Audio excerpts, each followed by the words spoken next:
Oh mon Dieu. Ah, je n'ai presque pas envie de passer en revue ça. Données sur les saisies immobilières de 2024. Et c'est tellement choquant que je ne sais pas si j'aurais même inclus ça dans la vidéo si ce n'était pas pour Daniel Di Martino. Boot, qui le retweet, parce qu'évidemment, vous savez, elle fait ses recherches et elle est fantastique. Vous savez, je la connais personnellement et elle va s'assurer que tout est en ordre. Non, elle ne comprend pas. Je suis sûr qu'elle a déjà retweeté des choses qui étaient de fausses nouvelles, mais je ne pense pas que ça arrive très souvent. Et ensuite, j'ai en fait un peu de recherche ici, ce que vous allez voir. On dirait que ça pourrait être vrai. Alors, sur ces, plongeons dans les données sur les saisies immobilières de 2024 et vous allez juger de l'exactitude de ces chiffres. Là, si vous attachez votre ceinture, c'est l'heure d'un bon verre. D'accord, c'est parti. C'est sur mortgagecalculator.org. Donc, ils ont presque fait quelque chose comme un truc de visual capitaliste où ils ont ces, je ne sais pas comment vous les appelleriez, des diagrammes ici, ces représentations visuelles des données sous-jacentes. Ça vous aide à voir les choses d'une manière plus facile à, disons, digérer. Et ils ont leurs preuves ici. Regardez, au cas où vous ne le sauriez pas, ils ont en fait donné le. C'est parti. L'heure, source, et les États-Unis. Road, recensement de l'État. Je veux dire, je suppose que si j'ai un peu de temps demain, je devrais aller sur le site census.gov et juste vérifier ça. Mais plongeons dans le sujet. Donc, l'état de la stabilité du logement en Amérique, les expulsions et les saisies immobilières cartographiées ou aux États-Unis. Est-ce le pourcentage le plus élevé de résidents qui sont susceptibles d'être expulsés ou fermés? Donc, vous regardez les locataires et vous regardez les propriétaires qui ont ce paiement hypothécaire. Et évidemment, ils ne possèdent même pas leur maison entièrement.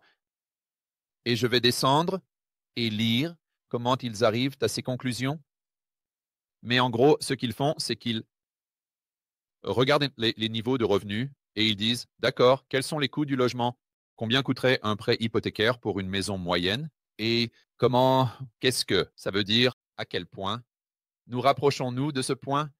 Où cela occupe tellement de leurs revenus qu'il n'y a tout simplement aucun moyen qu'ils puissent payer. Je ne dis pas que c'est toute la raison, mais je suis presque sûr que c'est un des éléments. Nous allons en parler dans un instant. Pourcentage moyen de résidents susceptibles d'être expulsés ou saisis en 2024 dans chaque État américain. État, maintenant, regardez ces chiffres de 19% à la baisse à 38,6. Répétez, s'il vous plaît. Je veux dire, c'est ahurissant. Ici, ils disent le pourcentage d'adultes dans les ménages en retard de loyer ou d'hypothèque est susceptible de faire face à une expulsion ou à une saisie dans les 2 mois. Donc, on dirait qu'ils examinent les données de revenus, mais ensuite, ils regardent aussi, je ne sais pas, les données hypothécaires, les données bancaires. Je ne suis pas sûr. Je suis vraiment intéressé à approfondir ce sujet. Je veux dire, regardez ça. Idaho. 38,6% des personnes locataires et propriétaires avec une hypothèque. Laissez-moi dire cela d'une autre manière. Donc, ça commence à faire son chemin ici. 38,6% de la population de l'Idaho qui ne possèdent pas leur maison entièrement, qui paient soit un loyer, soit une hypothèque, sont à 2 mois d'être expulsés ou de faire face à une saisie. Incroyable. Voici Kimberly-One des États-Unis des métropoles, zones métropolitaines classées par pourcentage. Dallas-Fort Worth, 39%. Et à l'extrémité inférieure, nous avons New York, le New Jersey ou New York et Newark. NDDR. C'est à l'extrémité inférieure, les États-Unis, la moyenne est de 30,7%. Voici la répartition par mois. Et vous pouvez voir ces fluctuations incroyables. Ici, par exemple, je sais que dans la région métropolitaine de Boston, nous avons 37% qui étaient dans cette catégorie en juillet, août 2024. Et puis sur la période suivante, mais ça descend à 4,3%. Donc, évidemment, ils utilisent Westward. Critère que simplement le montant qu'ils pètent par rapport à leurs revenus. D'accord. Donc maintenant, et ils disent que ce n'est pas seulement aux États-Unis, Bureau du recensement, mais c'est aussi l'enquête sur les ménages. Donc, selon eux, et vous pouvez vérifier cela pour me contredire, je veux dire, je vais faire ça moi-même demain. On en dirait que vous pouvez aller sur le site census.gov et chercher l'enquête sur les ménages, puis consulter les données juste pour confirmer. Maintenant, revenons à l'article 21. Ici, donne le résumé de les zones les plus dangereuses. Et ici, pourquoi l'insécurité du logement est-elle si élevée à Dallas, au Texas, disent-ils? Une présentation du conseil municipal de Dallas a trouvé des preuves substantielles d'une diminution dramatique des logements abordables pour ses résidents.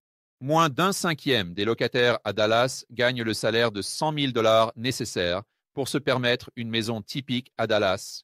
Et il y a 40 000 maisons en moins qui sont abordables pour les ménages gagnant un salaire annuel de 55 000 $ ou moins. L'insécurité locative à Dallas est devenue de plus en plus grave. Il y a dit 100 000 unités locatives de moins disponibles pour 1 million de $ ou moins par mois qu'en 2017. Ça ne me surprend pas. Le nombre d'unités locatives coûtant 1 500 $ ou plus a diminué de 66 000. Les résidents de Dallas font face au taux d'expulsion et de saisie les plus élevés avec 48% en mai et juin et 61% en juillet et août. Maintenant, gardez à l'esprit, ce n'est pas parce que vous êtes sur le chemin de la saisie que cela signifie nécessairement que vous êtes foutu parce que vous avez très probablement de l'équité dans votre maison. Et vous pouvez vendre cette maison et vos problèmes sont résolus, mais pas tout le monde. Je veux dire, certaines personnes, surtout à Dallas, seraient dans une situation difficile, surtout à Austin et dans d'autres endroits aux États-Unis. Et ensuite, si vous avez emprunté contre la maison, vous devez l'équité de la maison ou un refinancement ou quelque chose comme ça, alors potentiellement, vous pourriez être dans une situation difficile selon votre LTV. Et quand vous l'avez fait, donc ce n'est pas comme si 61% de ces personnes, ce 61% qui est représenté, était complètement foutu. Encore une fois, s'ils possèdent leur maison entièrement, ils ont de l'équité, ils peuvent la vendre. Mais un pourcentage substantiel va évidemment être dans une situation difficile si cela s'avère correct. Et ensuite, les 61% qui incluent les locataires. Que font-ils alors?